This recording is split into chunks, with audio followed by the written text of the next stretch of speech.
প্রিয় দেশবাসী, আসসালামু আলাইকুম।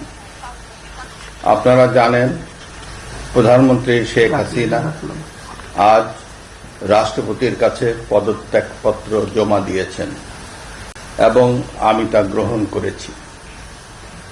প্রধানমন্ত্রীর পদত্যাগ ও বৈষম্য বিরোধী ছাত্র আন্দোলনে সৃষ্ট পরিস্থিতিতে আজ বঙ্গভবনে ৩ বাহিনীর প্রধান এবং বিভিন্ন রাজনৈতিক দলের নেতৃবৃন্দ, সুশীল সমাজের প্রতিনিধি ও বৈষম্য বিরোধী ছাত্র আন্দোলনের কয়েকজন সমন্বয়কদের সাথে আলোচনা হয়।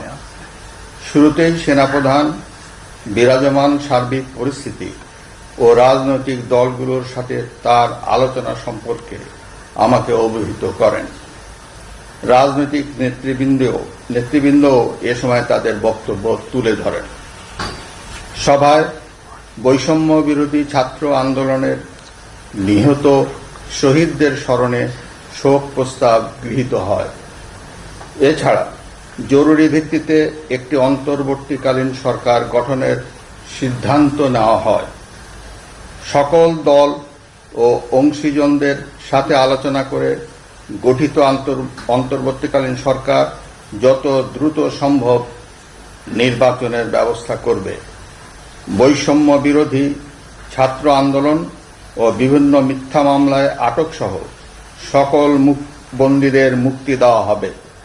বৈষম্য বিরোধী ছাত্র আন্দোলনের নিহতদের পরিবারদের ক্ষতিপূরণ প্রদান ও আহতদের সুচিকিৎসার প্রয়োজনীয় সকল সহায়তা দেওয়া হবে। সর্বসম্মতিক্রমে বিএনপির চেয়ারপারসন বেগম খালেদা জিয়াকে মুক্তি দেওয়ার সিদ্ধান্ত নেওয়া হয়। প্রিয় দেশবাসী, আমি দেশের আইন শৃঙ্খলা পরিস্থিতি স্বাভাবিক করতে এবং লুপ্তরাজ ও ধ্বংসাত্মক কর্মকাণ্ড বন্ধ করতে রাজনৈতিক দলগুলোর প্রতি আহ্বান জানাচ্ছি।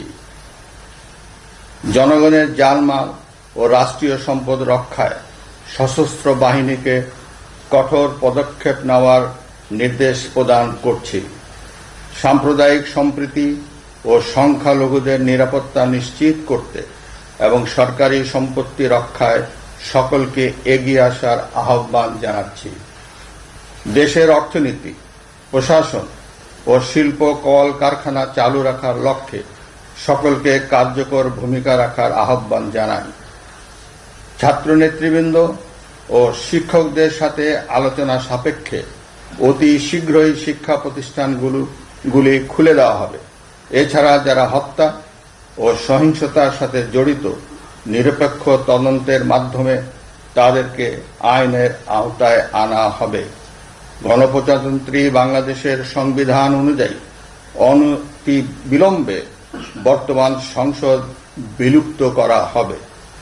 দেশের সকল অফিস আদালত আগামীকাল থেকেই স্বাভাবিকভাবেই চলবে।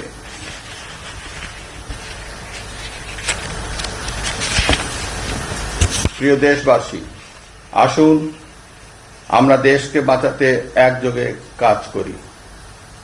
পারস্পরিক হিংসা বিদ্বেষ ভুলে ও প্রতিহিংসার ঊর্ধ্বে উঠে দেশকে এগিয়ে নিতে নিজ নিজ অবস্থান থেকে ভূমিকা রাখার জন্য আমি বিনয়ের সাথে আপনাদের প্রতি অনুরোধ করছি। একটি সুন্দর ও সোনালী ভবিষ্যতের প্রত্যাশায় আমরা এগিয়ে যাব ইনশাআল্লাহ। মহান আল্লাহ আমাদের সহায় হন। খোদা হাফেজ। বাংলাদেশ চিরজীবী হোক।